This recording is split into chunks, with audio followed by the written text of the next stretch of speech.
Dari akun Instagram @rizkyafrisya diunggah rekaman kamera CCTV terkait kasus kekerasan dalam rumah tangga.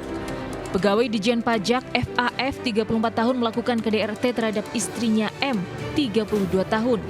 KDRT terjadi di rumah mereka di Mustika Jaya, Kota Bekasi, Jawa Barat. Berkali-kali pelaku menganiaya hingga melempar gelas ke arah korban. Ironisnya, penganiayaan dilakukan pelaku di depan anak mereka yang masih balita. Meski telah melaporkan kasus KDRT ke Mapolres Metro Bekasi, suami korban belum ditetapkan tersangka.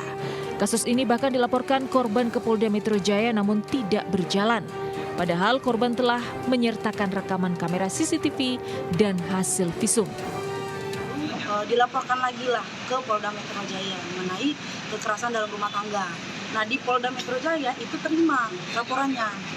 Nah, meskipun demikian setelah dilakukan visum fisik maupun visum psikologis, dilimpahkanlah kembali ke Polres Bekasi Kota. Nah, setelah dilimpahkan ini, terhitung sejak bulan Maret, artinya kan dari bulan Maret sampai bulan Agustus ini tidak ada perkembangan yang signifikan.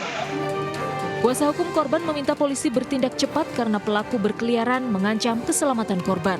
Pelaku juga mengancam akan membawa kabur buah hati mereka. Dari Bekasi, Jawa Barat, Rahmat Hidayat, iNews melaporkan. 3 balita kakak beradik di Cianjur, Jawa Barat dianiaya ayah kandungnya sendiri. Tangisan ketiga balita tak menghentikan perbuatan pelaku, namun justru divideokan melalui ponselnya. Video penganiayaan dikirim pelaku ke istrinya yang bekerja di luar negeri. Keluarga yang mengetahui langsung melaporkan aksi pelaku ke polisi. Belakangan terungkap aksi ini dilakukan karena pelaku kesal pada istrinya yang diduga selingkuh dan tidak mengirimkan uang. Untuk mengancam istrinya yang sedang bekerja di luar negeri. Karena dikarenakan istrinya tersebut berselingkuh di luar negeri yang menjadi TKW. Usai kejadian, ketiga balita korban kini dalam pengasuhan pamannya, sementara pelaku diperiksa di Polres Cianjur. Kasus kekerasan anak dengan latar belakang cekcok suami istri kerap terjadi, pelaku harus dikenakan hukuman berat agar menimbulkan efek jerah. Dari Cianjur, Jawa Barat, Muhammad Andi Ihsan, iNews melaporkan.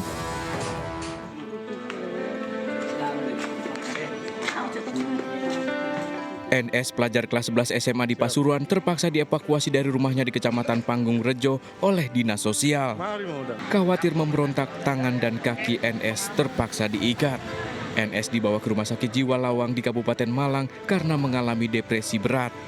Diduga depresi dialami NS karena menjadi korban perundungan oleh teman-teman sekelasnya di kelas 11. Perundungan terjadi 17 Agustus lalu usai upacara HUT Kemerdekaan RI. NS juga mendapat kekerasan fisik dari teman-teman sekelasnya. Didampingi Komnas Perlindungan Anak Jawa Timur, keluarga NS melaporkan kasus perundungan ini ke Mapolres Pasuruan. Adik saya masuk ke rumah sakit jiwa karena depresi berat, sehingga saya di sini melaporkan agar penegakan hukum dilakukan secara jelas gitu. Itu sejak kemarin puncaknya pada tanggal 17 Agustus. Jadi adik saya itu bercerita kepada saya langsung kos-kosan. Kos-kosan, saya tanya kenapa? Ya, saya dikeroyok oleh teman-temannya di sekolah. Keluarga NS pun berharap polisi bisa menindak tegas para pelaku perundungan. Dari Pasuruan, Jawa Timur, Jaka Samudra, iNews melaporkan.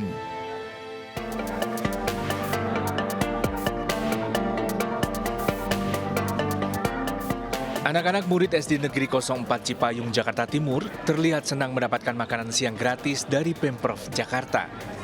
Selain nasi, lauknya pun beragam, mulai dari telur goreng, capcay, tempe orek, dan buah anggur, seharga Rp25.000 per porsi.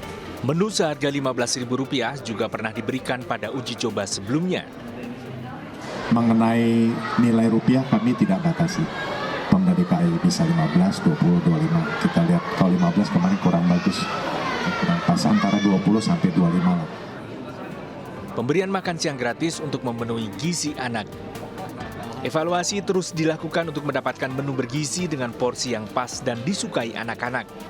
Uji coba makan gratis serentak di seluruh SD di Jakarta akan dilakukan akhir bulan ini. Dari Jakarta, Rio Manik, iNews melaporkan.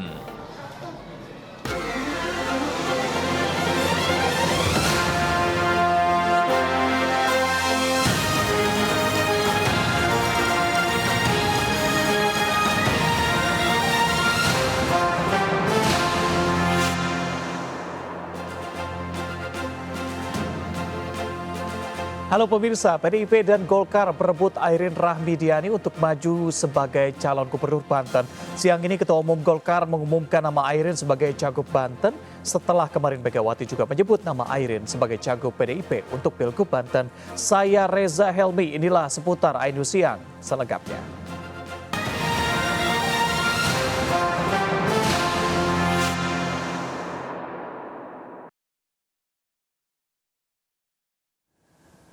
Pria Parubaya ditangkap usai aksinya mencuri belasan handphone di 2 lokasi terekam CCTV. Pelaku diamankan di rumah kontrakannya di kawasan Depok, Jawa Barat bersama HP curian dan uang tunai hasil penjualan.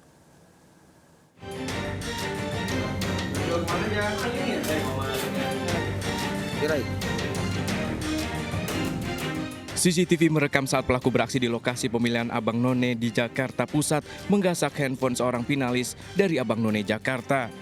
Di lokasi lain, pelaku berinisial S ini kembali beraksi di sekolah Lab School di kawasan Tangerang Selatan. Pelaku nekat beraksi saat siswa sibuk melakukan kegiatan sekolah. Dari lokasi, pelaku menggasak belasan handphone milik siswa dan langsung kabur. Pelaku yang teridentifikasi tak berkutik dibekuk di rumahnya di kawasan Pancoran Mas, Depok, Jawa Barat. Pelaku pun mengakui perbuatannya setelah petugas memperlihatkan rekaman CCTV. Bersama pelaku, petugas menyita 7 unit handphone curian, motor, dan uang tunai 7 juta lebih, serta barang bukti lainnya. Dari Jakarta, Helmi Sangjambati, iNews melaporkan. Tak kunjung diangkut, gunungan sampah setinggi 7 meter di tempat penampungan sementara Pasar Kebiri sudah menutupi sebagian jalan. Tumpukan sampah bahkan sudah menimbulkan bau tidak sedap.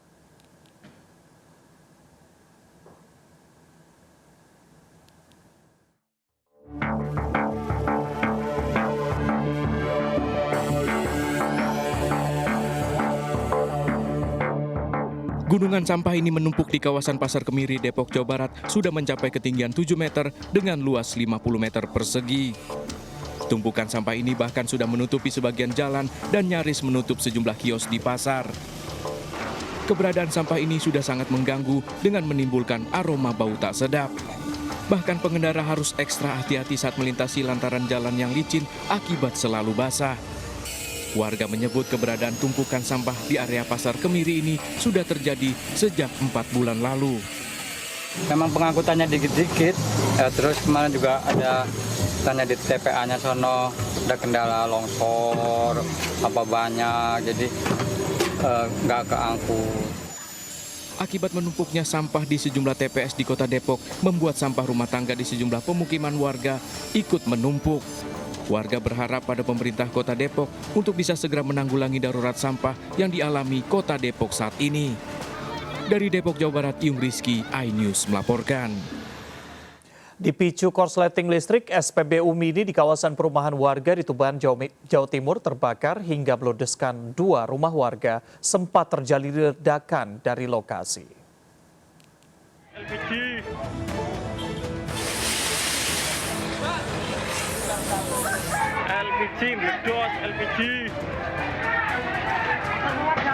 Kebakaran disertai ledakan ini terjadi di tengah pemukiman di Desa Wulu Tengah, Kerek, Kabupaten Tuban. Warga sekitar sempat panik lari berhamburan. Api dengan cepat membesar membakar rumah beserta isinya dan menyambar ke rumah sebelahnya. Kebakaran ini dipicu korsleting listrik menyambar ke BBM di tabung SPBU Mini di depan rumah warga. Sumber api bermula dari belakang. Kebetulan Pak Kartono yang bersangkutan pemilik rumah itu agen LPG juga air isi ulang juga mempunyai pom ini. Nah, yang kami sayangkan merambah ke rumah warga yang satunya di belakangnya. Api padam 2 jam kemudian setelah sejumlah petugas pemadam kebakaran dikerahkan ke lokasi kejadian. Tak ada korban dalam kejadian ini, kerugian ditaksir mencapai ratusan juta rupiah. Dari Tuban, Jawa Timur, Pipit Wibawanto, iNews melaporkan. Tak terima ditegur lantaran melintasi jalur bus Transjakarta, seorang pengemudi nekat memaki-maki petugas yang tengah mengatur lalu lintas di kawasan Pulau Gadung, Jakarta Timur. Aksi pengendara viral di media sosial.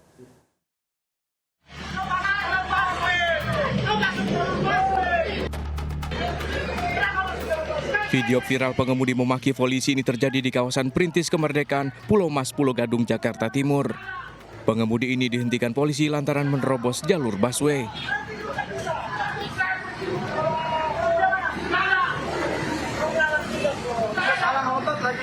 Aksi tak terpuji ini berawal saat pengemudi tak terima ditegur usai melintas jalur bus Transjakarta. Aksi pengemudi ini bisa diredam warga sekitar karena sempat menyebabkan kemacetan. Ya dia lewat jalur busway, diberhentiin, palang lawan ditilang. Sempat dorong-dorong polisi? Iya. Lokasi kejadian disebut warga kerap diterobos pengendara mobil dan motor karena tak ada petugas yang berjaga. Dari Jakarta, Rio Manik, iNews melaporkan. Berikutnya, video Polwan memarahi pria sedang makan menuai kritikan dari warganet. Pasca video viral, Polda Jawa Timur telah memanggil polisi yang bertugas melalui akun media sosial. Polwan dalam video Brigadir Putri Cikita menyampaikan permintaan maaf. Polisi menggelar patroli di warung kopi di kawasan Tambak, Surabaya, Jawa Timur. Polisi pun membubarkan aktivitas sekelompok anak muda. Brigadir Putri Cikita bersama tim patroli menghampiri seorang pria. Brigadir Putri sempat menegur pria ini karena tak berhenti makan saat diinterogasi. Kalau lagi diajak ngobrol tuh emang sopan ya sambil makan? Hah? Sopan nggak kayak gitu saya tanya? Sang pria diduga mabuk minuman keras melontarkan kata-kata membuat Brigadir Putri semakin emosi. Ini masnya ini udah nggak sopan, mabok, minum-minum di tempat umum kayak gini. Penggalan video diunggah ke media sosial disesalkan warganet. Tim patroli termasuk Brigadir Putri dinilai bersikap berlebihan saat menegur pria ini. Juga saya lihat di akun media sosial si saudara Brigadir Putri Cikita ini juga sudah minta maaf ya secara pribadi kepada semua ya.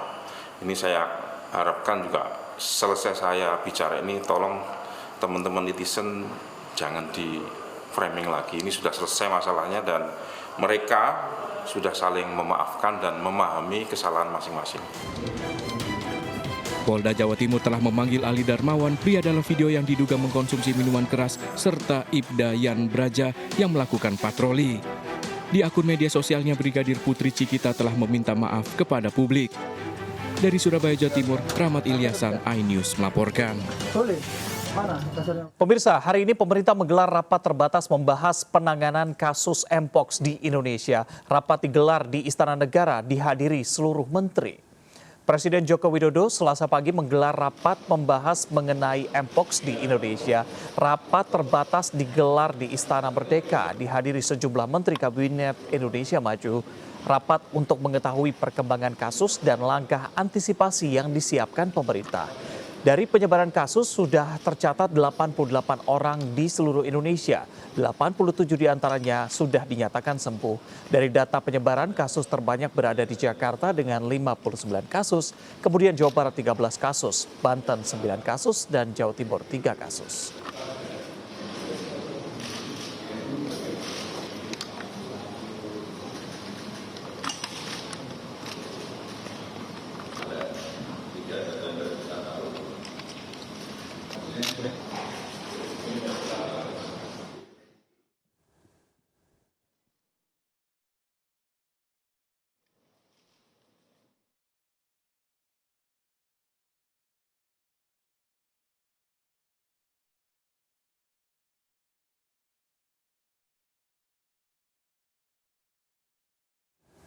Kita ke informasi berikutnya, gempa berkekuatan 5,5 magnitudo berpusat di laut dengan jarak 95 km barat daya Kabupaten Gunung Kidul, mengguncang daerah istimewa Yogyakarta. Dampak gempa dirasakan warga di sejumlah lokasi wisata dan pusat perbelanjaan di kota Yogyakarta. Akibat gempa, sejumlah rumah dan bangunan mengalami kerusakan.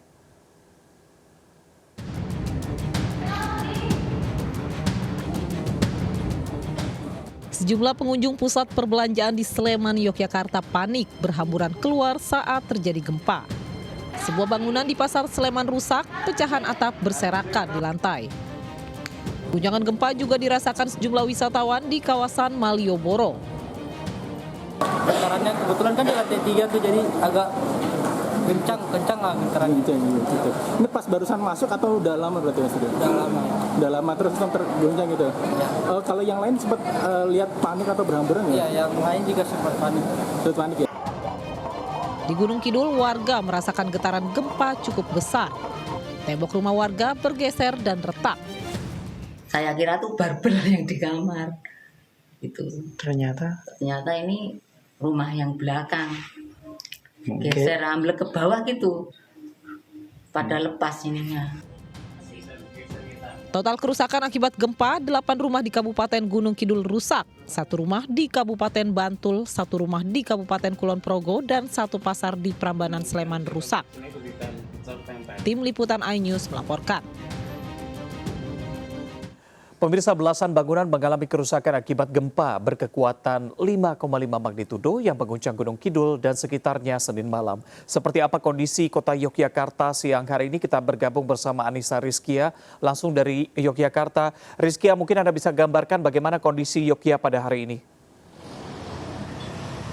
Ya, Reza dan juga pemirsa, kondisi di wilayah daerah istimewa Yogyakarta terpantau masyarakat sudah kembali beraktivitas secara normal. Memang gempa yang terjadi pada Senin malam bermagnitudo 5,8 skala Richter ini terpantau mengalami mengguncang, begitu maksud kami, di 4 kabupaten dan juga 1 kota di daerah istimewa Yogyakarta, di mana terdapat kerusakan, diantaranya kerusakan terparah ini di kawasan Kabupaten Gunung Kidul. Total ada 40 rumah mengalami rusak ringan, dan kemudian ada 7 rumah dan 1 fasilitas pendidikan di kawasan Kabupaten Bantul. Kemudian ada 2 rumah mengalami kerusakan ringan di Kabupaten Kulon Progo, dan 1 pasar mengalami kerusakan di kawasan Prambanan Sleman. Reza, kalau saya ceritakan, memang ini gempa yang terjadi pada Senin malam berpusat di barat daya wilayah Kabupaten Gunung Kidul, begitu, yang memiliki kedalaman 30 km menurut info dari BPPTKG Yogyakarta, bahwasannya dari gempa ini tidak berdampak atau tidak mempengaruhi aktivitas Gunung Merapi yang saat ini masih berada di level 3 siaga, begitu, Reza. Dan hingga saat ini dari BPPD pun juga memberikan informasi kepada kami awak media bahwa total ada 72 kali gempa susulan yang terjadi di berpusat, maksud kami, di kawasan barat daya Gunung Kidul. Sementara, Reza, saya kembalikan kepada Anda. Baik, kita harapkan yang terbaik bagi warga di Yogyakarta dan sekitarnya. Terima kasih Rizky atas laporan Anda. Dan kita bergeser ke informasi berikutnya. Pemirsa, kans Anies Baswedan untuk maju di Pilkada Jakarta masih menjadi teka-teki. Dalam pengumuman bakal calon kepala daerah tahap 3 pada Senin kemarin, nama Anies tidak diumumkan meski ia sempat hadir di kantor DPP PDIP.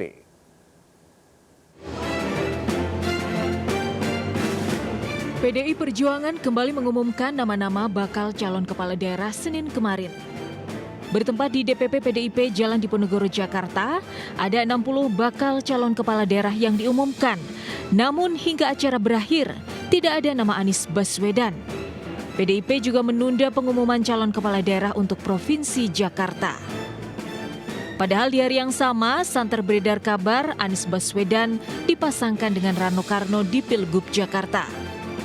Foto keduanya bertemu di DPP PDIP juga beredar luas. Foto lain yang beredar, di hari yang sama Anies telah meminta doa restu ibundanya sebelum bertolak ke DPP PDIP.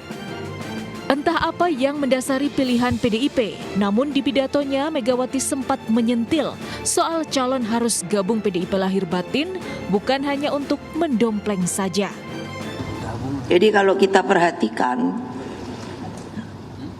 dinamika politik ini ini buat saya dialektika. Bung Karno mengajarkan pada saya dialektika. Jadi kita bisa lihat gitu. Terus nanti melihat aksi reaksi begitu kan.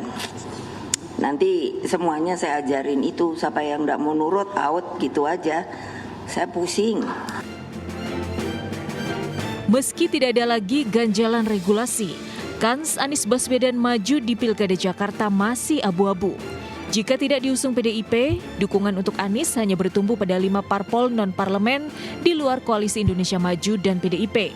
Namun sayangnya, jika digabung pun perolehan suara hanya sekitar 2,2%, jauh dari syarat 7,5%. Dari Jakarta, Tim Liputan iNews melaporkan. Berbeda dengan Jakarta, PDIP mantap mengumumkan nama calon kepala daerah untuk Banten dan Jawa Tengah. Untuk Banten, PDIP mengusung Airin Rahmidiani yang dikenal lama sebagai kader dari Partai Golkar. Sementara di Jawa Tengah, PDIP mengusung mantan Panglima TNI Andika Perkasa.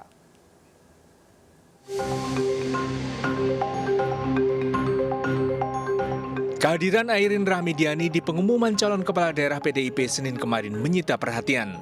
Airin yang merupakan politisi senior Golkar dan juga ketua tim kampanye Prabowo Gibran untuk Banten, kini jadi kepala daerah yang diusung oleh PDIP. Airin maju di Pilgub Banten berpasangan dengan mantan Wakil Bupati Lebak Ade Sumardi. Di hadapan ratusan kader PDIP, Megawati juga mengingatkan soal loyalitas kader terhadap partai. Ya kalau konsisten aja, kalau mau jadi masuk PDI Perjuangan ya jadi. Dengan namanya lahir batin tuh ya rohnya roh PDI Perjuangan. Saya tadi nanya itu sama itu Mbak Airin. Ya nanti mesti pakai ini loh, merah hitam loh. Iyalah. Selain Banten, PDIP juga mengumumkan mantan Panglima TNI Andika Perkasa sebagai bakal calon gubernur Jawa Tengah. Andika akan menghadapi mantan Kapolda Jawa Tengah Ahmad Lutfi, calon yang diusung Kim Plus. Tim Liputan iNews melaporkan. Sehari setelah PDIP mengumumkan mengusung Airin di Pilgub Banten, Partai Golkar juga mengumumkan Airin Rahmidiani sebagai calon gubernur Banten. Partai Golkar akhirnya memutuskan untuk mengusung Cagup Cawagup Banten Airin Rahmidiani dan kader Partai PDIP Ade Sumardi. Keputusan ini juga sekaligus membatalkan dukungan Partai Golkar kepada pasangan Cagup Cawagup Andra Soni Dimyati Natakusuma yang diusung sejumlah partai termasuk Gerindra. Sebelumnya PDIP telah terlebih dahulu mengumumkan dukungan kepada Cagup Cawagup Airin Ade Sumardi. Menurut Ketua Umum Partai Golkar, Airin merupakan anak kandung Golkar yang pas untuk maju dalam kontestasi pilkada Provinsi Banten. Partai Golkar menyerahkan B1 KWK kepada pasangan calon gubernur Provinsi Banten, yaitu Ibu Airin dari Partai Golkar dan pasangannya Wakil Gubernur yaitu Pak Ade Sumardi. Semoga calon ini akan membawa perubahan besar bagi pembangunan Provinsi Banten dan sekaligus untuk memberikan satu pembelajaran politik yang baik. KPUD Jakarta hari ini membuka pendaftaran Cagup-Cawagup Jakarta hingga 3 hari ke depan. Hingga siang ini masih belum ada paslon yang mendaftar seperti dilaporkan rekan kami Yasmin dari KPU Jakarta. Yasmin. Pemirsa, beberapa waktu lalu baru saja digelar konferensi pers dari pihak KPU Provinsi Jakarta. Nampaknya untuk hari ini tidak ada pasangan calon gubernur dan juga calon wakil gubernur yang mendaftarkan diri ke pihak KPU Provinsi Jakarta dalam gelaran Pilkada Jakarta 2024. Sudah ada beberapa pasangan Cagup-Cawagup mengonfirmasi kehadiran, yakni pasangan Ridwan Kamil dan Suswono yang diusung oleh 12 partai politik yang tergabung dalam Koalisi Indonesia Maju. Ini akan mendaftarkan diri pada esok hari, Rabu 28 Agustus 2024 pada pukul 14.30 waktu Indonesia Barat. Sementara Bacagup dan Bacawagup jalur independen yakni Dharma Pongrekun dan Kun Wardana akan mendaftar ke KPU Jakarta pada Kamis 29 Agustus 2024 untuk waktunya masih dalam konfirmasi. Adapun KPU belum mendapatkan informasi dari Partai PDIP terkait kapan akan mendaftarkan calonnya dalam gelaran Pilkada Jakarta 2024. Sebagai tambahan informasi, pendaftaran digelar selama 3 hari mulai tanggal 27 Agustus hingga 29 Agustus 2024. Untuk tanggal 27 dan tanggal 28 Agustus dibuka dari pukul 8 pagi hingga pukul 16 waktu Indonesia Barat. Sementara untuk tanggal 29 Agustus dibuka dari pukul 8 pagi hingga pukul 23.59 waktu Indonesia Barat. Adapun KPU Provinsi Jakarta sudah siap untuk menyambut para Bacagup dan juga Bacawagup yang akan mendaftar dalam gelaran Pilkada Jakarta 2024. Kembali ke studio. Protes tindak asusila diduga dilakukan kepala desa. Ratusan emak-emak menggantung pakaian dalam di depan kantor desa. Jangan kemana-mana, tetap bersama kami di seputar iNews Siang.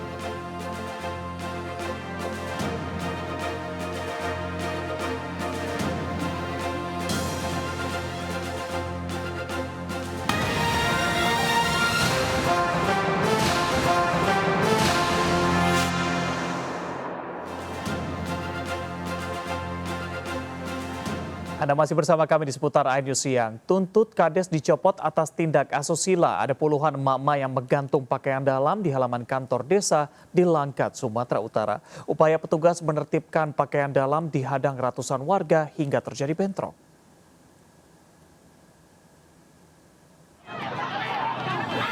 Ratusan warga termasuk emak-emak bentrok dengan petugas Satpol PP di halaman kantor Desa Serapo Asli, Langkat, Sumatera Utara. Warga menghalangi petugas yang hendak menurunkan pakaian dalam yang sudah 1 bulan tergantung di halaman kantor desa. Sebelumnya, warga sengaja menggantungkan puluhan pakaian dalam sebagai aksi protes tindak asusila yang diduga dilakukan oknum kepala desa. Ini yang terminal ini Pak, dia mau menurunkan BH. Harga tuh harga mati, BH harga mati, jangan sentuh BH Mama. Kemarin Mama kenapa Kades tidak bisa diturunkan sama yang bisa menurunkannya. Sampai bisa menurunkan orang yang di atas itu seperti camat, DPR. Akibat bentrok ini, arus kendaraan dari Aceh menuju Medan tersendat selama beberapa jam. Warga mendesak pemerintah Kabupaten Langkat mencopot kepala desa dan mengusut kasus dugaan tindak asusila. Dari Langkat, Sumatera Utara, Muhammad Hijrah Lubis, iNews. Pemirsa, puluhan pembeli antri berburu sarapan ala bule di lapangan Gulun, Kota Madiun, Jawa Timur. Menu sarapan hotel dijual gerobakan seharga Rp15.000 laris manis. Omsetnya bahkan bisa mencapai Rp4 juta per harinya.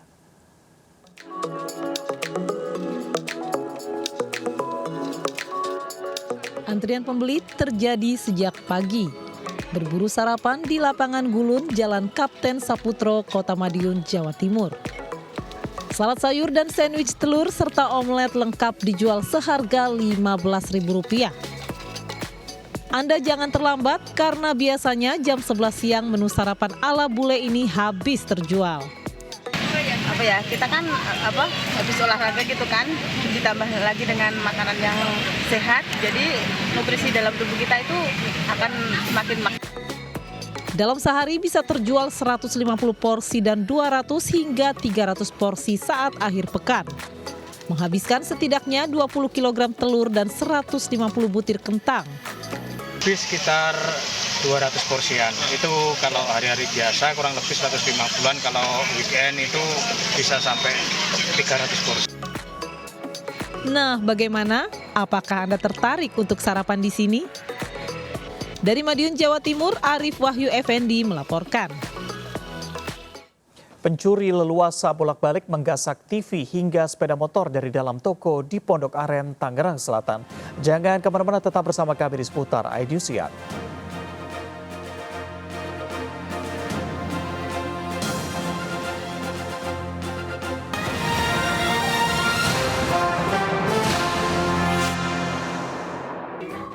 Pemirsa, seorang pria terekam CCTV berulang kali mencuri barang-barang dari toko aluminium di Tangerang Selatan. Sementara itu pelaku jambret menggasak ponsel seorang pria saat sedang asyik menelepon di jalan sepi.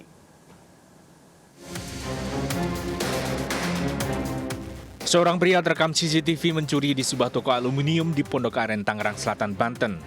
Pelaku masuk ke dalam toko dengan cara merusak gembok pintu. Merasa aman saat beraksi, pelaku bolak-balik mengambil barang dari dalam toko, di antaranya peralatan tukang, televisi, dan sepeda motor. Pencurian baru diketahui keesokan harinya saat penjaga akan membuka toko. Seorang pria tengah menelpon dengan ponselnya menjadi korban penjambretan di Grogol, Petamburan, Jakarta Barat. Pelaku memanfaatkan sepinya jalan menggasak ponsel milik korban. Meski warga sempat mengejar pelaku namun gagal karena pelaku langsung tancap gas. Polisi menggelandang Akmaludin, pelaku pembunuhan terhadap Ita, ibu rumah tangga di Ogan Ilir, Sumatera Selatan. Pembunuhan terjadi karena pelaku cemburu kepada korban. Pelaku membuang jasad korban di bawah jembatan Pesona Ogan Ilir. Untuk menghilangkan jejak, pelaku mengikat jasad korban dengan beton pemberat. Tim kontributor iNews melaporkan. Dalam usia 278 tahun, PT Pos Indonesia meningkatkan inovasi dan transformasi pelayanan termasuk berkolaborasi dengan BUMN lainnya dalam meningkatkan kualitas layanan.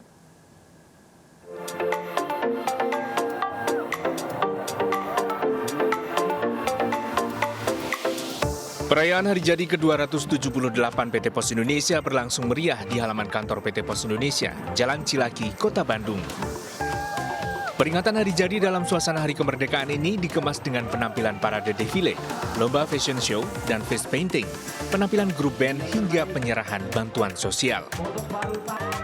Dalam usianya yang ke-278, PT Pos Indonesia terus menciptakan aneka inovasi dan melakukan transformasi teknologi maupun pelayanan untuk memenuhi kebutuhan masyarakat yang semakin dinamis. Kita jasa keuangan terus melakukan inovasi, karena itu kita punya keunggulan. Kita diatur sendiri oleh undang-undang tentang pelayanan publik. Keunggulan ini harus kita manfaatkan sungguh-sungguh untuk memperkuat ekosistem logistik yang sedang dibangun. Tentu saja kita harus adaptif terhadap perubahan baik teknologi, perubahan bisnis, terutama khususnya sekarang ini kami dalam rangka terus mengembangkan kompetensi digital dan kompetensi teknologi. Perayaan Hari Jadi PT Pos Indonesia dimaknai dengan semangat perjuangan untuk tetap berada di tengah masyarakat, melayani seluruh Nusantara.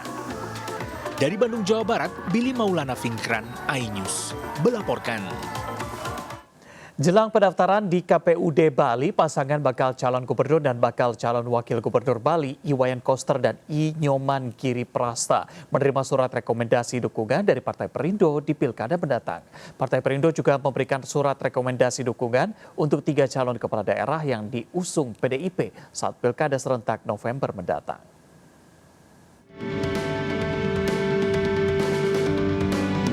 DPW Partai Perindo Bali resmi memberikan dukungan kepada Bacalon Gubernur Bali dan Bacalon Wakil Gubernur Bali, Iwayan Koster dan I Nyoman Giri Prasta. Penyerahan surat rekomendasi dan pernyataan dukungan ini langsung diberikan oleh Ketua DPW Partai Perindo Bali, Komang Purnama. Selain itu, Partai Perindo juga resmi menyerahkan formulir B1 KWK atau surat rekomendasi dukungan untuk 3 pasangan bakal calon bupati dan bakal calon wakil bupati pada Pilkada serentak mendatang, yakni Kabupaten Kelungkung, Kabupaten Karangasem, dan Kabupaten Gianyar. Adapun pasangan bakal calon yang didukung antara lain Imade Satria Cokorda Gede Surya Putra untuk Pilkada Kelungkung, Igede Dana Inengah Swadi untuk Pilkada Karangasem, dan Imade Mahayastra Anak Agung Gede Mayun untuk Pilkada Gianyar. Karena kita adalah sudah satu provinsi dengan kandidat-kandidat yang ada di provinsi maupun kabupaten kota, tentu Bali akan lebih maju, Bali akan lebih wise. Mudah-mudahan dengan kerjasama yang baik, kekompakan, kemudian rasa gotong royong yang dibangun dalam memenangkan Pilkada serentak 2024 ini diharapkan sekali